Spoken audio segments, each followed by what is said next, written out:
Good morning, Gemma. Welcome to my podcast, One for the Row. It's a real joy having you on today. Most people know you from appearing on Married at First Sight. And recently, you did a reel explaining where you were with your addiction to alcohol. And it was really powerful, actually. And it really moved me and loads of your followers as well. And I noticed that there were a lot of press articles and that. So I thought it'd be really good to touch on that. But as my listeners know, these are life stories. So it's always good to wind it back, if you don't mind, to where you were a little girl growing up, where you grew up and what it was like for you as a child. Yeah. So I now live in Newton Abbot. I grew up actually in Exmouth, which is a seaside town in Devon, which is a cul-de-sac town. There's nothing around it. You'd have to drive out of it to get to anywhere else. I grew up with my biological mum, who I don't have a relationship with anymore, but we'll get to that. I grew up with a mum who had children from 17, married at 16. She had children 3 with a Royal Marine, who's my father. And obviously in his travels around the world and not being home very often, he had multiple affairs. He was very abusive, it was a lot of domestic violence, which led to her not bonding with her children. She was in a psychiatric ward, to my understanding, once that I know of. It could be a couple of times, but she did explain to me when I had my son, and on the brief time that I did see her, that she didn't bond with her children. She didn't. That's why she was the way that she was with us growing up, and it was a very difficult upbringing. And now that I'm 32 and I have children of my own, I feel a lot of sympathy to her. I feel sorry for her that she didn't have the relationship that I have with my children, and how lucky I am to have that. And we have to have a thought for why people are the way they are. That's something that I'm facing with addiction, is why am I the way that I am, and why am I an addict? She had these 3 children. My dad left, and we didn't see him again. He was present in my life until, from my memory, about 5 or 6. And later, when I did recontact him, it turns out he's been married 4 times, due to be married to wife number 5. So, the setups that I had in my life, these relationships to look to, when they weren't normal. Not that what is normal now, but there wasn't anything to look up to. My mother, after he left, met somebody and was married within a few months. The marriage only lasted a few months. And she had her 4th child, which she brought up my sister on her own as well. So she had 4 children. And I'm pretty sure that was by the age of about 23. She had 4 children on her own. And she juggled jobs, and she did quite well, but she just didn't know how to be around children. She was aggressive, short-tempered. There was a lot of emotional abuse, which later led to some physical, but it was different back then. The laws didn't stop you from hitting your children. I can remember very clearly, because by this stage, my biological mum had met my stepdad, who's a police officer. I can remember him saying, make sure you hit them somewhere they can't see the bruises, because Really? it was and it was different back then. So, we have to make allowances in the fact that what their knowledge was growing up. And also how times had changed, and suddenly what was normal wasn't now normal. And, I always remember the fear of getting smacked or getting a whack. But, alcohol never really seemed to be a problem around us in our younger childhood. I can't really remember, apart from your auntie getting a bit too pissed at a barbecue. I can't really remember there being that much alcohol, but that changed as the years progressed with her mental health. How did that leave you feeling growing up, though, that your emotional needs weren't really being met, were they? I can remember just being very anxious. I didn't understand. I was claustrophobic as a child, and obviously as you're an adult and you start to learn words for things and what symptoms are and stuff like that, you go, oh my God, that's me. I can remember being really scared in people's bathrooms, for instance, being really boxed in and feeling terrified, or in a lift and stuff like that. I was really, really claustrophobic and anxious. But I was also anxious, and my tactic when I would be going home as like a little bit of an older child would be to make myself as anxious as possible. So when I went home, if everything was all right, the come down on the anxiety, which I suppose was my first drug, the come down of the anxiety was like a hit, like relief. And yeah, that just became like, I can remember her saying all she ever wants is a cuddle to my gran, and like they weren't emotional people. And that being like a criticism. Whereas I kind of put my dad, one of the memories I did have of him on a pedestal, because he was very emotional. He was very cuddly. He always called me princess. I can remember being like always sat on his lap. So I put him way up there, because how do you forget those feelings for someone when they're not around anymore? And you've only got very young childhood memories. So it was difficult. I always craved like a certain amount of love and affection, like most people do. But it became toxic, because this is like built into you as a child. You don't get this rejection as a child. Normally, your parents are quite loving. I honestly relate to that. And I've talked about it on my podcast, in my book, about my childhood. On paper, looked quite normal, but I didn't get the cuddles. I didn't get the come here, gives a hug. I'm so proud of you. I didn't get the I really love you, Dave. Right, and it left me feeling insecure. And when I did start drinking, it was a feeling of being accepted, wanted, and I'm sure that comes from, me growing up as a child, seeking that sort of validation that I'm all right. Yeah. Is that how you felt? Completely. Like suddenly when alcohol came in, like I can remember first of all, alcohol was like, I can remember my parents pouring a gin and lemonade and being like, the lemonade's flat. And I'd be there like, fuck, it's because the gin's like 90% water. Oh yeah, yeah. Don't but like I can remember them leaving the room and me having a massive swig of Guinness. I was just always curious. And then it developed into my stepdad collected wine, and he would have like 6 boxes from the Tesco wine club, and I'd cut a hole in the bottom of the box with my brother, and we'd steal a bottle of Malbec and take it down the park or down the beach. But I can just remember like suddenly you're having a wild fun time with people, friends that felt like they loved you. Yeah.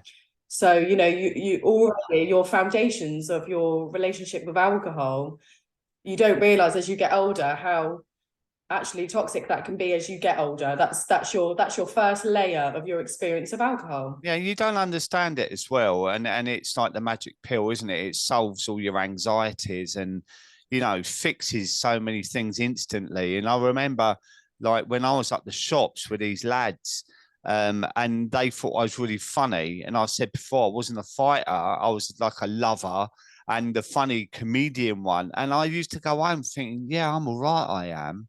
Right. And that was 14 years old. And it kind of took me until then to think I was all right.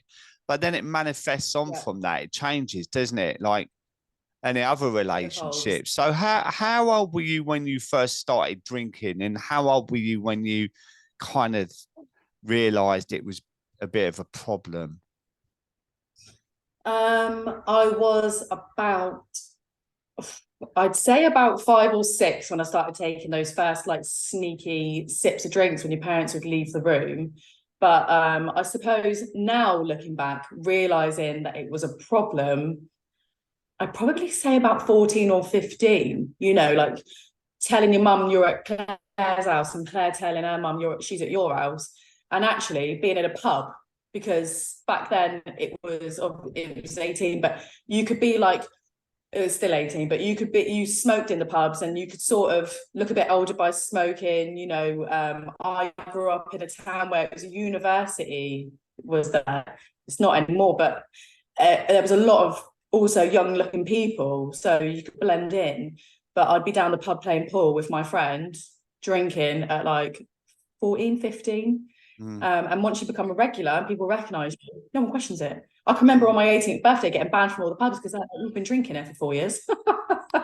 Yeah. Yeah. Um, I mean, I didn't but yeah, realize that was still like that because like I was 14 when I was going in pubs, but that was back in 1978, 1980, yeah, you know, where you just didn't need ID or anything, you know, you just go. But so 14, 15, and you started to think it was a problem. It shocked me when you said you were 5 or 6 when you took the first drink. I mean, I thought I started early. because they'd be like leaving the room, but it wasn't like downing drinks for the it would be like tasting them, testing what they're like, Yeah, being seeing what it being, curious. exploring what it is. Yeah. Yeah, yeah. Like being like, not for me. Um, but I can remember having a sip of Guinness and be like, ugh, I'll never like that. But then Yeah. I'd try it again and be like, still don't like that. Yeah. So what happened then when you first started realizing it was an issue? Did you just carry on? It kind of like it was and it wasn't. I became like a binge drinker, which now I'm older, I know that also it's unhealthy. And you're laying the foundations down for, a problem that could evolve into daily life by binge drinking. So it became like every weekend I was living for the weekend, going out with friends, but it would be like drinking till you're paralytic. It wouldn't be drinking and like going home or going for cocktails with friends.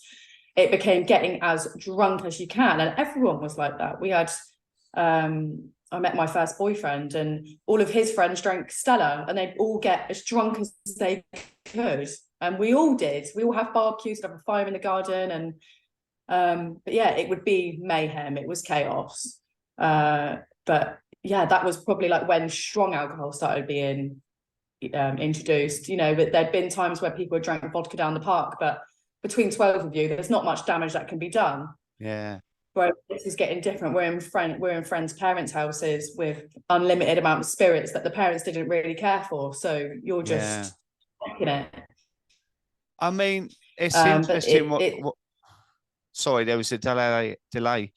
It's interesting what you say about, you go on to stronger spirits, a stronger percentage.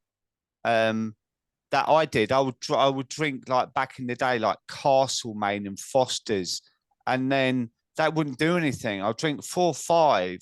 So I would order the Stella. And that's the where it begins to change, isn't it? That your tolerance changes and you begin to drink more of the stronger brands. And like I used to, with the wine, I always used to look for the Australian because you knew there'd be 13, 14%. Yeah. Yeah, same. I just think you start like it's the chase and the dragon, but from a young age of chasing, like wanting to get, because like you said, your tolerance. So you're seeing what's out there that's a bit better, that's going to get a better result. Yeah. Yeah. All right. So that started happening. Were you experienced rock bottoms from your blowouts at the weekends? So I would say at that age, no, I bounced back quite quickly, but it became a tool that I used if, you had a good day or you had a bad day. It was let's celebrate or let's cry over a drink. And I think it was so sociably acceptable in my area that everyone was drinking because we had the beach, we had the sand dunes, and everyone would be down there, and there would be like it was a pack mentality of like showing off, and people nicking alcohol from their parents' house. So, but it never felt like a problem. It felt like what everyone else was doing. But as we know, some people can shake it off and have a good relationship with alcohol. Yeah. Some people, it becomes a disease. And I think boredom probably and for come me, into it. Sorry, Gemma, that honestly, this whatever's happening with the signal, it's terrible. It keeps fading in and out. Are you on their Wi-Fi? Yeah, let me just turn my VPN off. Hang on. I just realised that that's on. Hopefully, this is better.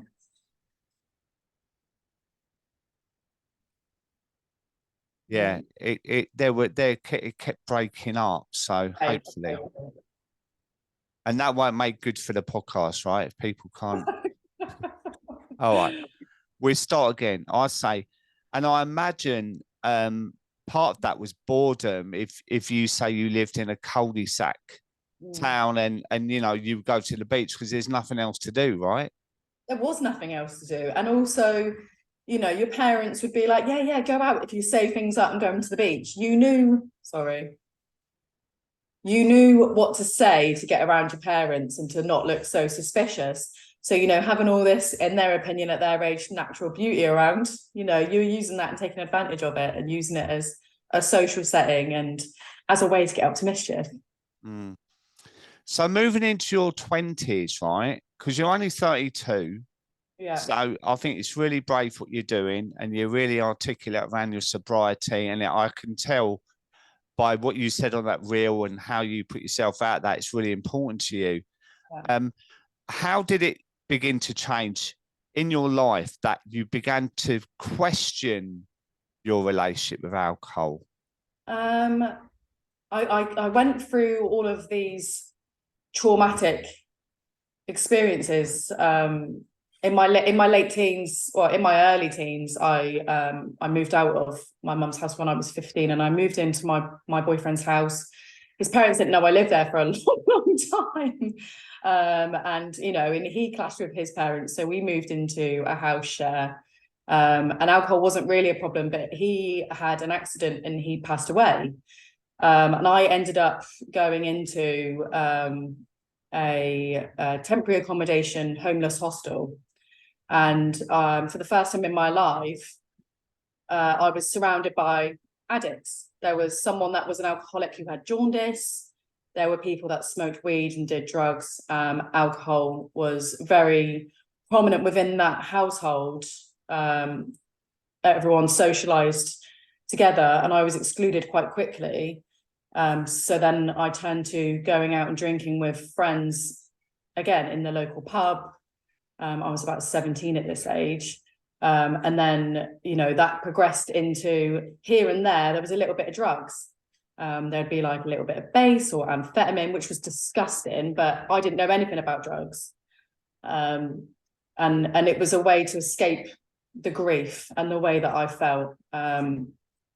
You know, losing someone so young and being so close, and you know, his family was my family, but I felt really painful to be in his house, and still up until COVID, I was still going to his house to see his parents with my eldest son until I had my youngest son, and it was an escape.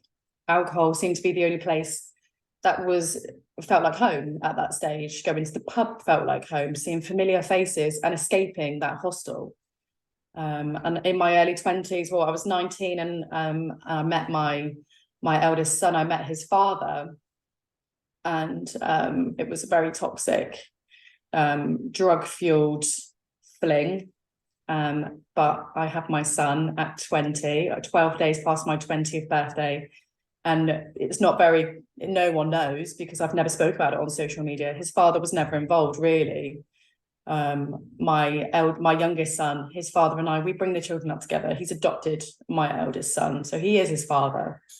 But that manifested itself into another toxic relationship in my early 20s. I met this guy because I'd moved from Exmouth in my pregnancy. I needed to move away. I was surrounded by memories of him. I was looking for little bits of him in every man. I was just wanting to see like a little piece of his personality, and sometimes I did. Sometimes I would see like a little mannerism or something of him in someone else, and that was like, it sounds so stupid, but like that I was fixated on just being reminded of him, because I didn't realize how much I loved him. And you know, and we've only got messages from someone, and I became very depressed, but I didn't recognize depression. But then I had this fling with this guy, and we had this baby, and that baby definitely saved me 100%. I was pregnant and I felt so low. I didn't understand that was like suicidal feelings. And how fortunate I feel that I managed to surpass that on my own. And alcohol was put on the back burner for a long time.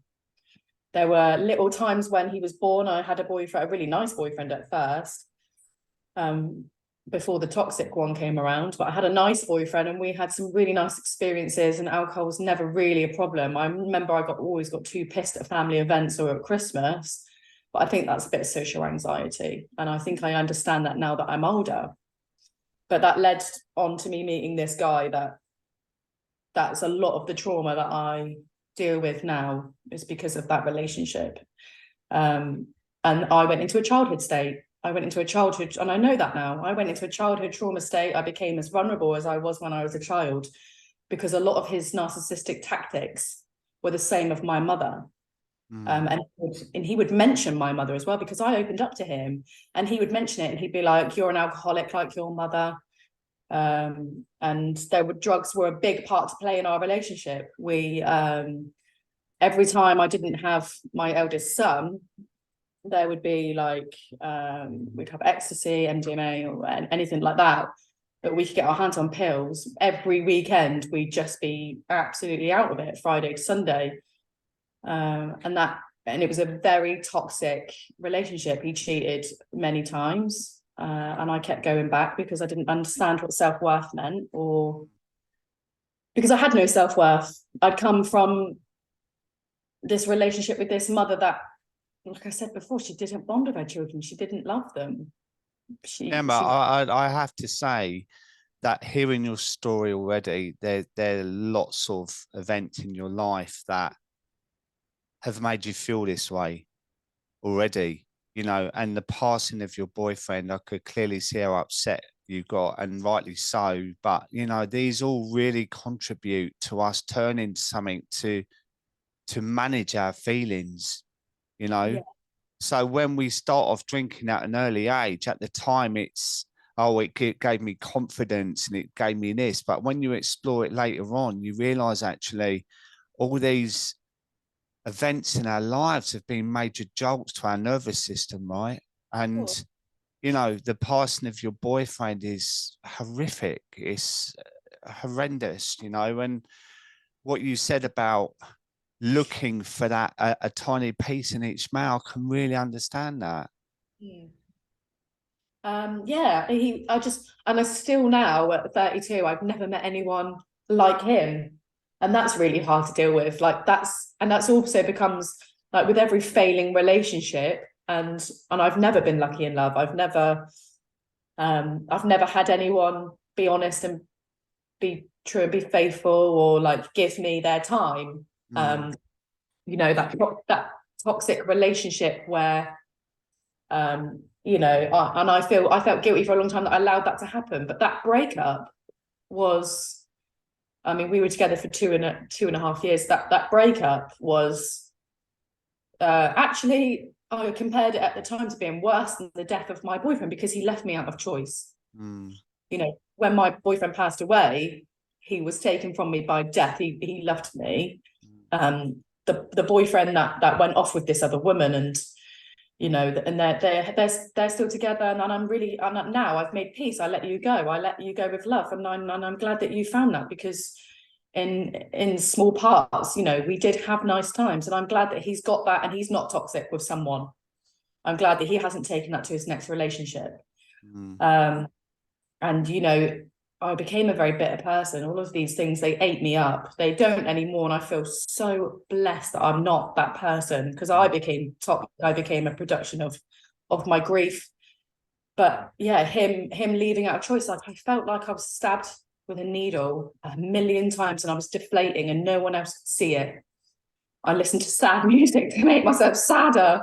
I wanted to live in the pain. And I thought that like going through it and grieving was the best thing to do at that time. And although it was hard, I put everything else in a box. And I do think that's probably why I feel like I did deal with it.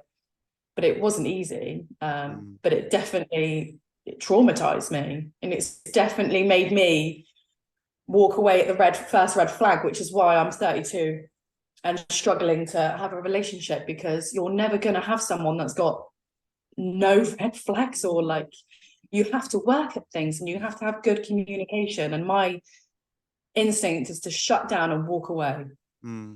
But do you know what I notice is that I'm not sure that you've ever had a relationship with yourself, right? And by stopping drinking Yeah, immediately allows you the bandwidth to start to think about who you are and what yeah, you want and build up your self-worth and self-esteem. yeah, And maybe this is the universe saying to you, do you know what? This is an opportunity for you to develop yourself. yeah. My sponsor says to me, she said, your person is on a train and you keep pressing the button really early and that person is not getting to you. Mm, So I've taken that a lot on board, and being with someone that's in recovery or that doesn't drink is important to me. mm, um, Having a similar lifestyle and someone understanding the pain that you go through with addiction mm. is really important. Yeah, and maybe this is an opportunity for you to understand your pain of what you go through, because we just put it down to, oh my God, I've just spent all my life getting pissed, right? But when you break it down, like you have in this conversation, there are reasons for it. Like I always Yeah, say, like your mum struggled to tell you, that she loved you, but what was her relationship with her mum like? And when you start to explore these things, there's always reasons, right? So with you, it's like, why are you pressing that button too early? It's because of that almost yeah, need to be loved yeah, by absolutely. someone when you need to be loved by you. That's the key there. I would definitely say that this last year, despite fighting this addiction, I did start that process of getting to know myself, and I became comfortable with doing things by myself. Mm, So this last, I'd say probably the last year, like going for weekends away on my own, and doing stuff like that, like cinema, food. I used to see people in a restaurant and think, oh, they're by themselves. Now I think fair play to you. mm, It's great because uh, you've got no one bothering you. And you should be comfortable in your own skin, in your own company. And I can say now that I am, and sobriety has taken that definitely next level. mm. Um, And the other thing is as well, right? We always think that we have to be doing things to be yeah, comfortable with ourselves, but it's also sitting on your own at home with your thoughts and be comfortable with that is the next stage kind of thing, like sitting there and thinking, right, I don't need to preoccupy myself, because that's what drinking was doing, right? That was just, removing your thoughts, and that come in time with you. And this is why sobriety is so brilliant, because it carries on giving to you, yeah. and there's the whole emotional sobriety, because how many days are you now, right? So, 57 days. well done. 57 days is fantastic, right? And what I say to you, it's always up and down, right? Mm. There's good days, bad days. That's why we say one day at a time. But it's brilliant, honestly. And you're so articulate around it. So I'm grateful for how you talk about your story as well. Now, tell me about what led up to you going on Married at First Sight. I live in a small town. Dating is really difficult, It's easy to make the assumption that all the good ones are married off and they've found somebody, because, you know, I don't fit in with this modern day of dating, with like dating apps and stuff like that. It doesn't sit comfortably for me. So again, where do you go to meet someone? You go into the pubs, everyone's pissed. So it's difficult again to break away from that in my dating life. Um, and also running a business full time and having two children full time, it was really difficult to manage that time to find somebody. I dated two people in the 2 years before the show. I dated somebody for 4.5 months and I dated someone for 5 months. It just didn't work out. But both times my children had obviously been involved after, one was after like 10 weeks he met the children, the other one was after 4 months. And they were really hurt. They were like, where's so-and-so, where's his children? And that was really difficult. So I felt like, what makes sense?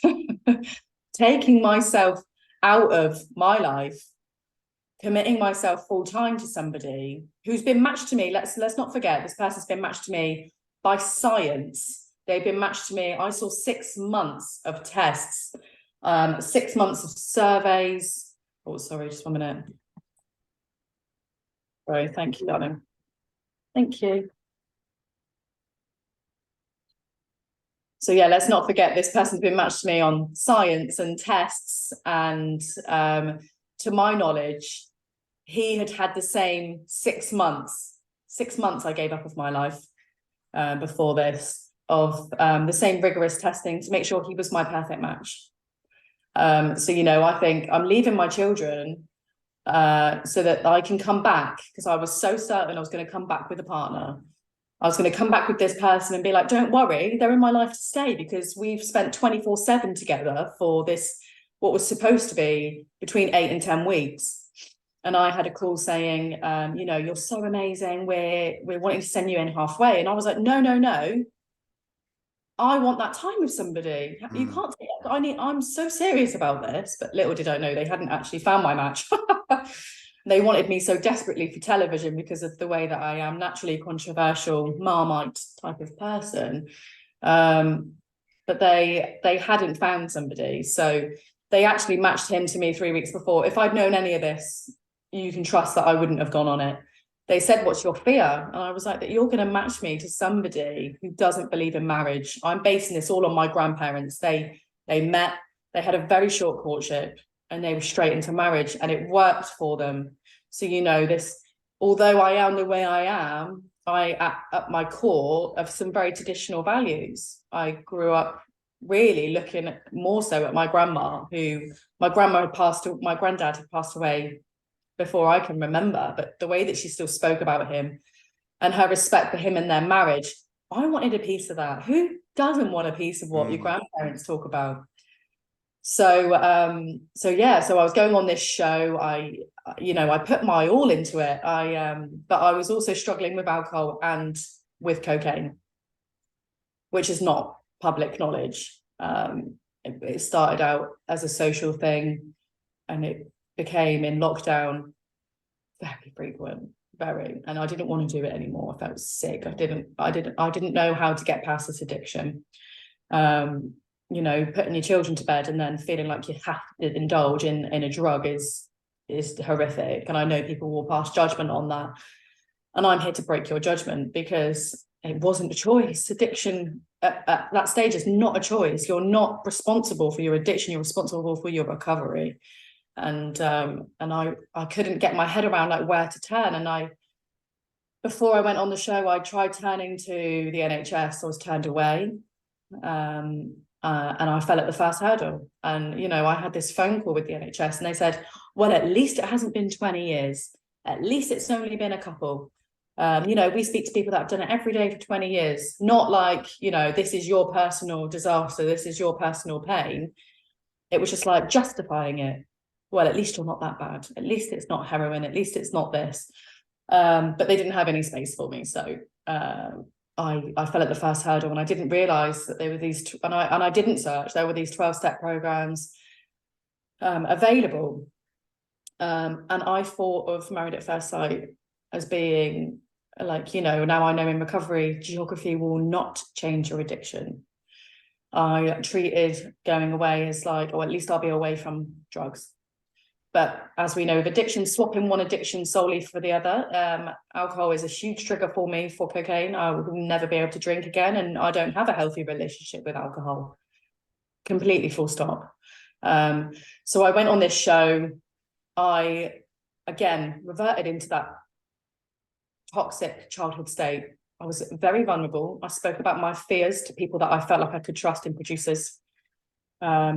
It turned out my TV husband didn't believe in marriage. I felt devastated, felt heartbroken. And he was like, you know, let's stay and create a TV show. And I was like, no, because I didn't come for that. I was like, if you don't want to be with me, then tell me, or don't want to try with me, so I can go home back to my children, which is what I did. I was told to stay. You know, alcohol was free flowing. We didn't have any sort of view on how much we were drinking, because it was all put into these decanters. But they would stop filming, and 6 bottles of wine being poured into a decanter next to you and it being gone within minutes because everyone's filled up a glass of white and a glass of red is like you were just down in it because of fear that that wine was going to run out. Yeah, I get that. And you're in a traumatic state, your anxiety waiting for those boxes or envelopes or tasks. If you put us all around that table and left us to it, we'd have a fucking lovely time. We would have a great time. But it wasn't like that. It's throwing things in, and I understand it's TV. And I understand people are going to look at this and go, you're not as naive as you make out. But I believed in the characters that were created. And I certainly believed that the people that had not successful relationships hadn't tried hard enough. I thought, you've been matched for a reason and you haven't even looked at why. You haven't given it a chance. You're not matched for a fucking reason. There's a couple of genuine matches in there. It's the married at first sight lottery. You're matched on. I said that I needed to work through my red flags. My list of wants and needs to the producers was so small, I thought they couldn't get it wrong. The one thing I said was no steroids or gym heads, and that's exactly what I got. But, being in this traumatic experience, and he separated himself from me. So I was waiting all the time for our experiment to start and our marriage to begin. He was with me only on tasks. And, when I said to him, like, if you don't want to try with me, like, let's leave, he'd be like, you're ruining this for me. And I was terrified. There were things that he did and I was terrified. And I spoke out about that to producers, and it was, you're being silly. And it later went on to prove in some of his actions and his aggression that was completely the complete right opinion for me to base on his behavior, because he went on to get a lot worse and nobody was protected. I felt really gutted. There was the best thing about that show was getting in the car to come home, coming back and feeling the weight and like just crying in the taxi on the way home, that like the relief of being out of that toxic, nasty environment. I wasn't made for it, but I didn't go for that. It was in my opinion, a very well respected experiment, because it was based on the Danish version 10 years ago, which is what I watched. And I thought, well, if it ever developed in the future, I was so fascinated, I'd be very happy to be a part of it. So that's how it came around. And, they wanted me from day one. I can remember my mum being really upset because she was like, you'll get on it. you're going to be on that show. And I felt so lucky. I can remember a client saying, well, what if they use you in a negative way? And I remember being super offended, like, really, how dare you insinuate that this show are gonna, but other people could see it. And I got home on the 13th of May, the day before my 31st birthday. I got home, my friends had like, my best friend had left like signs in the house saying like, he's a cunt, and flowers. And I had this big welcome home. And the first thing I did was go to the pub, have a drink, and there were drugs around, alcohol goes hand in hand for me. And now I'm older, and I've felt strong enough to step into recovery and make that decision for life, because it is for life. I now know the science behind cocaine and alcohol together is a substance named called coethylene. You can't have one without the other. Your brain is triggered. So understanding it on a science point of view, because hairdressing is very science-based. I'm very science fascinated. So understanding addiction based on like the science that goes on in your brain, it makes it a lot easier for me to understand and make peace with it. I'm the same though, Gemma. I like, when I coach clients, I quite often introduce a bit of science, right? Because it really helps you understand it. Yeah. It's fascinating. And I said before, one of my dopamine receptors is faulty as well. And I have low serotonin levels, right? So I'm always seeking that high all the time. And that's why I drank like I did. I was a glugger, continual glugger, and nothing was ever enough. So you said about the wine boxes. I remember drinking a wine box in the back of my van out of the tap at an angle, and it's going down my shirt, red wine all over a white shirt. But I was so drunk I didn't care at the time, So when you came out, right, the drinking continued, right? At what point did you get to 57 days ago that you just thought, I've had enough? I would say for a long time, I've been thinking I've had enough, but my business has suffered. My clientele at work, I'm a hairdresser and I own a salon, has suffered. People around me, my children and my friends have suffered. In recovery, they say the person you hurt the most is yourself. I didn't hurt myself the most, so I hurt other people. I became a liar. I'm not a liar. And I became a liar to cover up my addiction. When I told my friends, because I did recovery before on my own for 3 months, but the mistake that addicts make is thinking, well, I stopped for 3 months. I reckon I could have a drink now and not pick it up again. Or like I could go back to being a normal drinker. My relationship with alcohol has changed. That first drink is too many and 1,000 will never be enough. And I very quickly got into a very toxic way again. So my business was dramatically going downhill. I wasn't coming to work. I have had 1 or 2 days off in the last couple of months, genuinely because I hurt my back. Whereas before, I was probably at work about 50% of the time I needed to be because I'm the boss and I could do whatever I want. I'd wake up feeling rough, move all my clients to other people, and not come to work. Mm. And that was getting me depressed as well. You know, I love my work. I love my job. But, you know, things were suffering. My children's attendance at school was suffering. My mental health was just in a massive decline. My life became unmanageable. My life became chaotic and I couldn't do it anymore. I can't do it anymore. But I knew that I needed to abstain from alcohol now for the rest of my life. And that's a huge thing to someone who uses that as their tool. So I needed to be at a stage where there wasn't another option. And my friend had the children for me and I found the group that I go to and I cried the whole way through that first session. I didn't have a clue what was going on around me. But, you know, I got there. Day by day, you know, meeting by meeting, because you've gone down the AA route, right? So are you actually doing the STEP program yet? Yeah, I'm doing a 12-step program with a sponsor. I've got a sponsor, amazing sponsor. She's like inspirational. She's a speaker.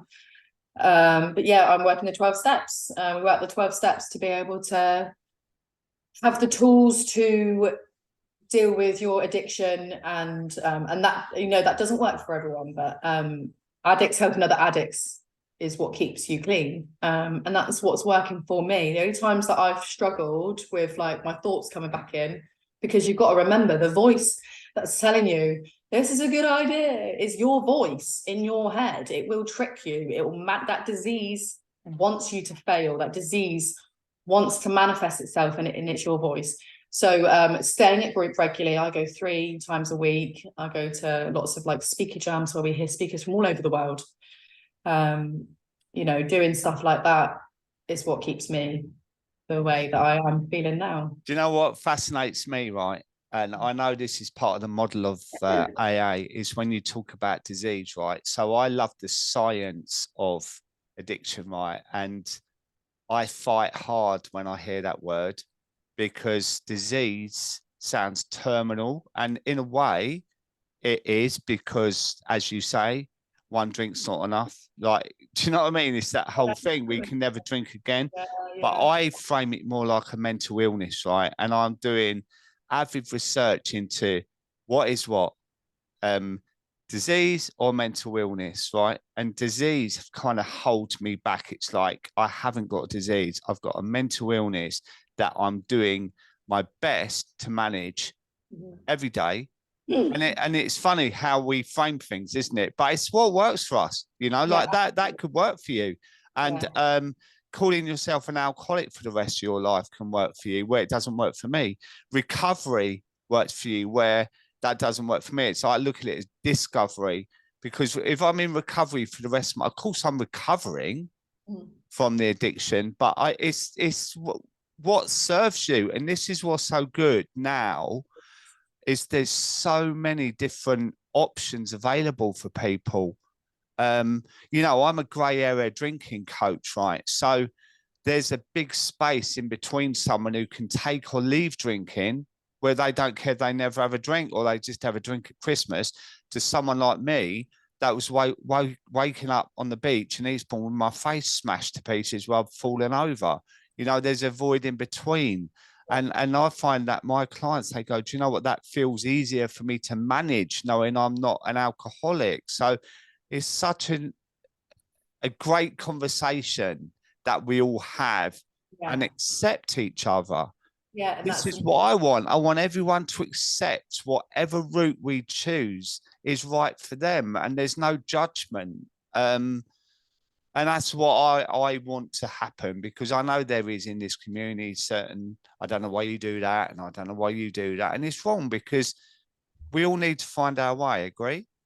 I completely agree. And like you said, it's what works for you. Mm. It really is. And it's so personal. And do you know what? As long as we're all respecting each other and respecting each other's process, we can continue with sobriety. Mm. And I find I educate myself on other people's stories, which is why you doing this podcast is so great, because, you know, educating myself and also knowing I'm not alone. Yeah. And finding what we talk about in my recovery group is, and I like that term discovery. I really like that, and I'm going to look into that a bit more. But oh, sorry, my train of thought just completely went there. Oh, fucking hell. It's all right. I like that form of discovery. We could end it there, you know. Yeah. Well, I'll do it there. Well, discovery for me, it feels like I'm ripping the blinkers off, right? Because when I was drinking, I just looked at the floor. Everything was dark, grey, right? And discovery is like you open the curtains up and the sun's shining and the sky's blue. And it gives me the positive attitude of what is ahead for me. And the other thing is as well, Gemma, it's like we can all hook onto our past, right? And it can weigh us down. But we're in the present now, right? And there are certain elements we have to leave. Like when we talk about regret and shame, right? The things we've done, there are certain things you may need support with.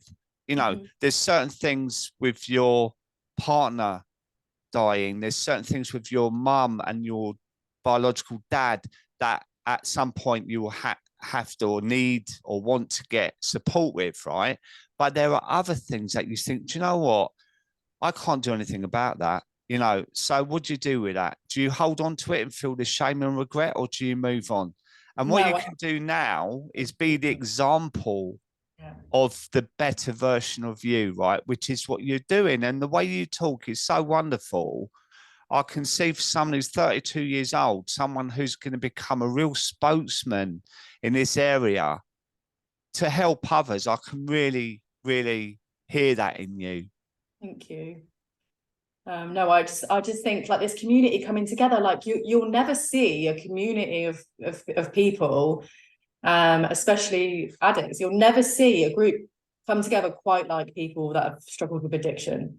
Like there's nothing else that is as touching as a group of people that come together like this, because the only person that can understand me really is an addict. So I take a great comfort in knowing that, you know, someone hearing my story can relate, and it's about hearing the similarities, not the differences. And that's huge.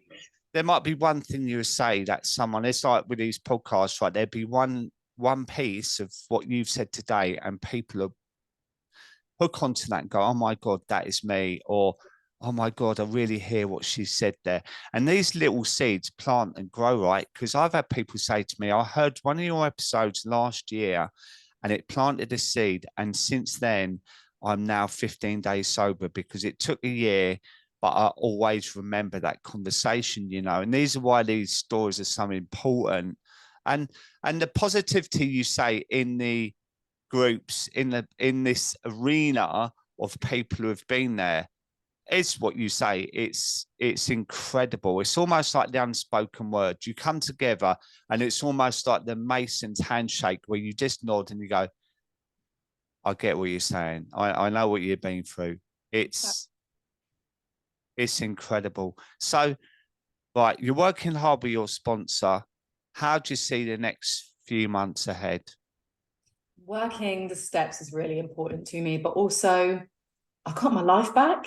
My kids have missed out. I mean, I've still been a good mum, but how much of a good parent can you be when, you prioritize your addiction over the really important things? I just see myself taking the children to do as much as I can, and for me to see, I used to buy bags of drugs. Now I buy National Trust passes. I see myself doing the National Trust tour, and just making core memories for my children. And I feel so fortunate that this has come to a head at 32. Yeah, that's amazing. And I love that. I used to buy bags of drugs and now I buy National Trust passes. I was talking yesterday about what should I do, National Trust or English Heritage? You do change. I've got both. Yeah. But, recently this month, I've climbed a mountain in Morocco. I've been on a Be Sober weekend. I've done a 21-mile walk in the Peak District. Life opens up. And this is why I say about discovery, right? Because all these options are available for you, right? But when you're in the depths of addiction, you don't see anything past the bottle. You said something really interesting about always looking at the floor. That's one of the first things I said in my group was, like, a few days into sobriety, I was like, I cried at the clouds. I was like, oh my God, I hadn't looked up for years, not really. I've been looking at the floor. And now every time I'm in the car with the kids, and they say it to me now, actually, they go, look up, because there's so much going on above your head. And when you're an addict, you're you not look down. You do. There's a great animation on YouTube called Nuggets. And it's like Google Nuggets addiction, because Nuggets is a basketball team, right? And it's Nuggets addiction. And it's this bird that walks along this path and it sees this golden nugget and it looks down at it and then ignores it. But when it gets to the next one, he looks down at it and takes a sip. Right. And then it's almost like the Red Bull advert where it gives you wings and it flies up and there's wonderful music. It goes to the next one, takes another sip. And gradually throughout this animation, which is 5 minutes long, each sip becomes more addicted to this drug. Right. And towards the end, his steps slow down. The picture gets darker and darker and darker. And then it just collapses on the floor. And that just epitomizes addiction. That we just get more and more and more hooked into it, and our life gets smaller and smaller and smaller until we just wither away. And I share it often with my clients because it's so powerful. And I say, do you want to stop this now at this part of this animation where you can change it and you can turn everything around in your life? And what you say about being present with your kids, I immediately want to say, and more present with yourself, right? Because that's the magic, right? When you can just wake up, open your eyes and have that 5 minutes to yourself and feel proud of yourself and think, do you know what? I'm really doing okay here. Life is good. I'm a great mum. I feel more positive. I've got more energy. I'm looking great. It's all those things when you stop drinking that happen pretty quickly. And you're an example, right? 57 days. Look at your life 60 days ago where you were compared to now. That's a couple of months, right? And how much has changed for you? Absolutely. Honestly, like it is life-changing. Sobriety is a gift. To wake up and feel the world is beautiful rather than feel like the world is grey when it's not. It is life-changing. Well, I've absolutely loved talking to you, Gemma, and I know you were slightly nervous, but I hope now it's coming towards the end. You feel happier? No, I feel like a weight is lifted also talking about it, and it's the first time I've spoken about cocaine as part of my addiction, and I felt comfortable to do that with you because it's not a tabloid and it's not a newspaper and it's not going to get twisted, and it's sending out that positive message for people. And I feel really grateful that you asked me to come and speak, and I'm really grateful for your time. So thank you. Oh, thank you, Gemma. And no doubt we'll stay in touch. And I think you've been amazing on this interview. So I'm really grateful to you as well. And keep on doing what you're doing. And I will remind you later on, don't forget what I said about you being an amazing ambassador in this arena to help others with this terrible addiction. So thank you so much for joining me. Thank you, Dave.